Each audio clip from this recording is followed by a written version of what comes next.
Good morning, everyone. Welcome to another one of our Facebook Lives as part of the Silver Clover program here at Johnson County Extension. My name's Dennis Patton. I'm the horticulture agent, one of the horticulture agents here with Johnson County K-State Research Extension. And I get the fun part of the job. I get to do all the ornamentals and work with our Extension Master Gardener volunteers. But the purpose of today's Facebook session is to talk about one of the traditional Christmas plants we see. Not going to be at the poinsettia, that would be another conversation, but today we're going to talk about what's called the Amaryllis bulb, or the Amaryllis plant. I don't have one in flower now, but if you pan over here, you can see what the flower looks like if you're a little bit confused on what we're talking about. But Amaryllis is actually from the genus Hippeastrum. Doing research, Amaryllis is the common name, and actually Amaryllis is a group of plants. And then the Hippeastrum is another group. The true Amaryllis is native to South Africa, and it's usually grown as an outdoor bulb in the south, where the Hippeastrum, or what we call Amaryllis, is more from South America, and it's usually grown as the indoor houseplant. So we're going to still call it Amaryllis, but botanically speaking, it's Hippeastrum. And where do those names come from?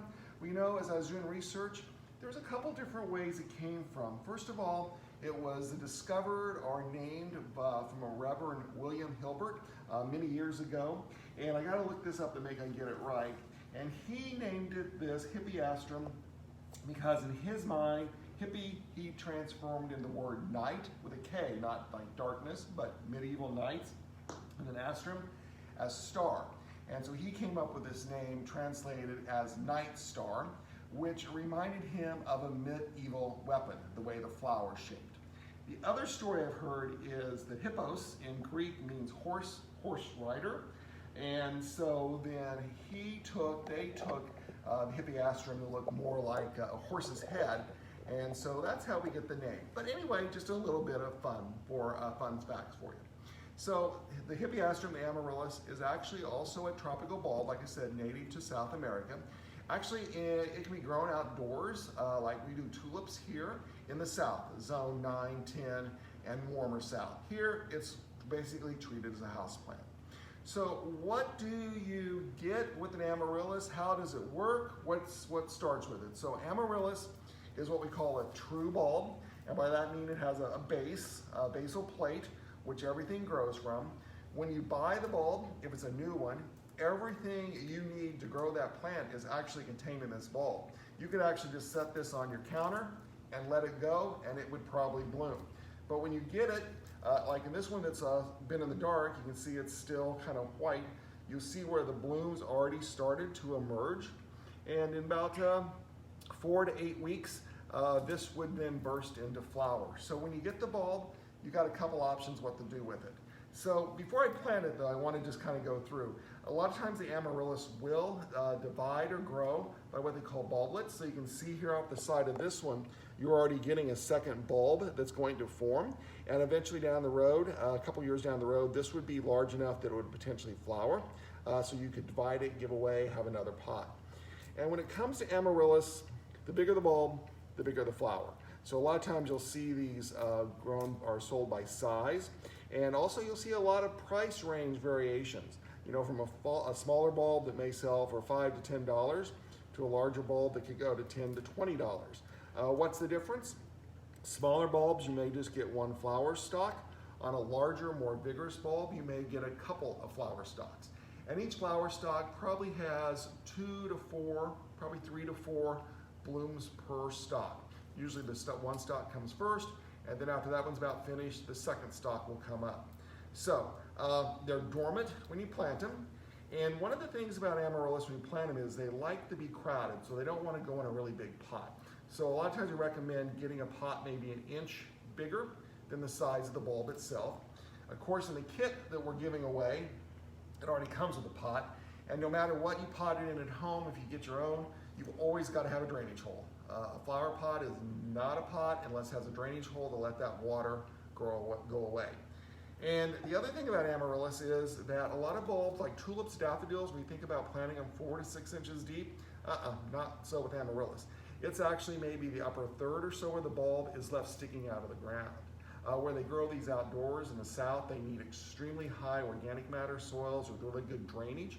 And so we're going to kind of mimic that here when we do this as a house plant.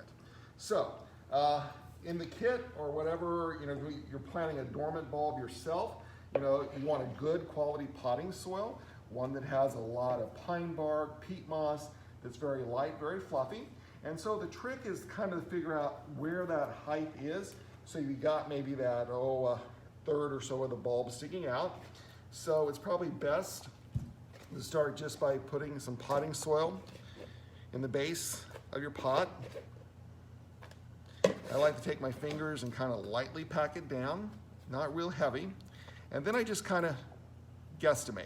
And I usually want to leave about a half inch or so lip around the pot itself so I can let water soak in without it falling out. So if I kind of look at that point, I'm probably maybe just a little shallow. I got maybe about a fourth of the bulb out. So I'm just going to put another little spoonful of potting soil in here. And I'm going to upright that bulb. I'm going to center it in the pot itself. And then I'm just going to add additional soil around the bulb itself. Since the bulbs have basically everything it needs, at this point in time, you don't really need to fertilize or anything along those lines. Everything the bulb needs of flower is inside the plant itself. So really, it's just kind of add water, set back and wait. So take your fingers, kind of push that soil down. Here again, packed but not compact. I know that doesn't make a lot of sense. And once you've got it potted,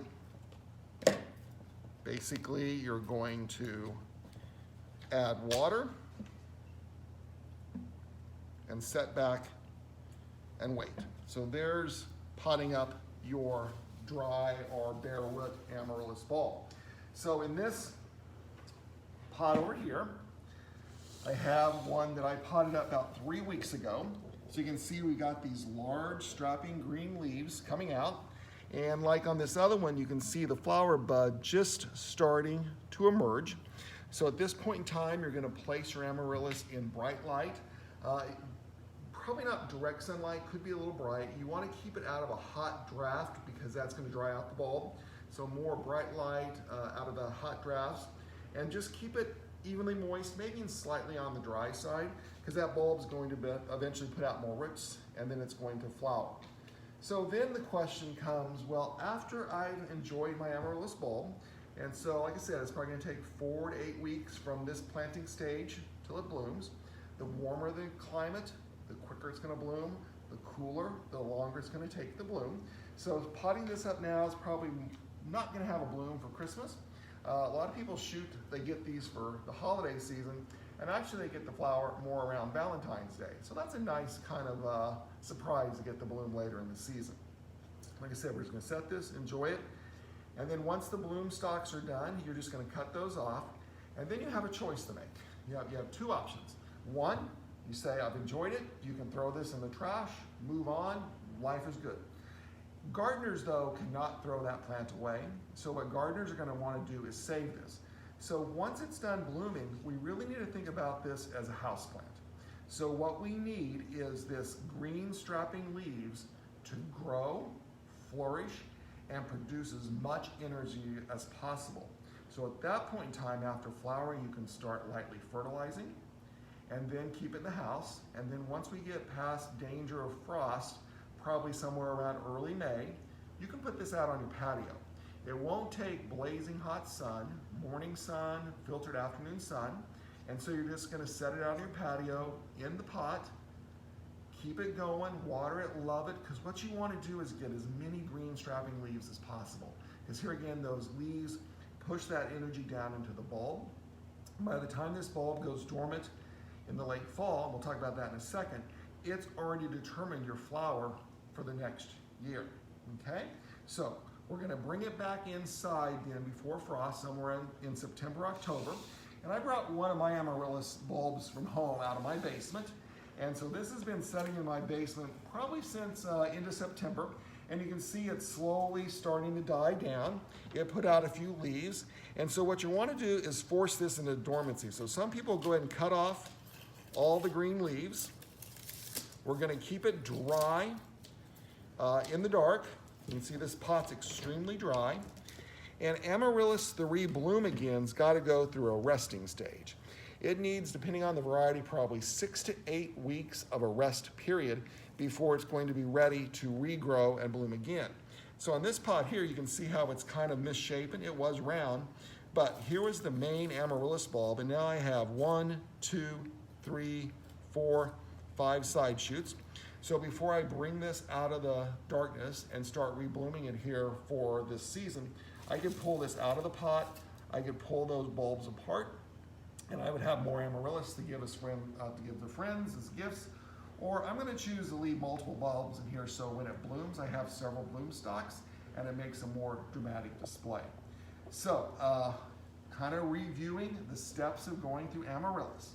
So, you get the dormant bulb itself, you're going to pot it up, leave about 1/3 or so above ground, put it in bright, sunny light, water it sparingly. Eventually it's going to start to grow. It's going to send up the flower stalks. The cooler the weather, the longer that bloom lasts. Keep in mind, these stalks can get 2 feet tall, and so sometimes you need a fairly heavy pot. I know I have one at home that the pot falls over. It's so lightweight, so sometimes you need a heavier pot. The pot these up. After it's done blooming, you can throw it away, or you can encourage all that green growth for as long as possible. Treat it like a house plant indoors. Once it warms up, danger frost, we move the pot outside onto our patio, a shaded, protected area. We fertilize it, we water it, we keep it out there all summer long. Then as we cool down in September, October, we bring it back in, we withhold watering, put it in the dark, we let it die down, we give it 6 to 8 weeks of rest period, then we start it all over. We bring it back out, we start watering, put it in the sunlight, and then get your bloom for the holiday season. So I hope you've learned something about Amaryllis care and that you include this as part of your holiday tradition. Once again, if you have any questions about houseplant care, any gardening questions, always feel free to reach out to Johnson County K-State Research and Extension. We are a phone call, a visit, or a click away. So our phone number is 913-715-7050, 7050. That's our gardening hotline number that's open year-round. Or you can email us at garden.help@jocogov.org. And of course, in normal times, we encourage visitors, but during the period of COVID, we might recommend you give us a call or shoot us an email, and we'll be glad to help you out with any of your gardening questions, just not on Amaryllis, but other things related to gardening. So, I hope you have a wonderful holiday season. This has been Dennis Patton with Johnson County K-State Research Extension for another Facebook Live. All right, we have one question. Yes. And they were wondering, do you store this in like a dark closet or just like in a dark area? Technically, it does not have to be in the dark, but most people do put them in the basement or some unused area. We want to actually store them cooler, so I always put mine in the basement, or you can put them in an unheated garage. If you keep them in a normal, lit, warm area, they're going to want to continue to grow, so that darkness, cooler period forces them more rapidly into that dormant period. Great question, because I really didn't explain that as well as I should have going through, so I appreciate that, that question coming in. All right. You want to repeat the email and phone number? Yeah, so just once again, if you have more questions, our phone number for the gardening hotline is 913-715-7050. Our garden email is garden.help@jocogov, jocogov.org. Or you can also just Google us, but we're at johnson.ksu.edu on the website. And we have tons of information, fact sheets, publications, those type of things. Extension's here to help you. We're tax supported, so use us. That's what we'd love to do, is hear from you guys and help you have a greener world.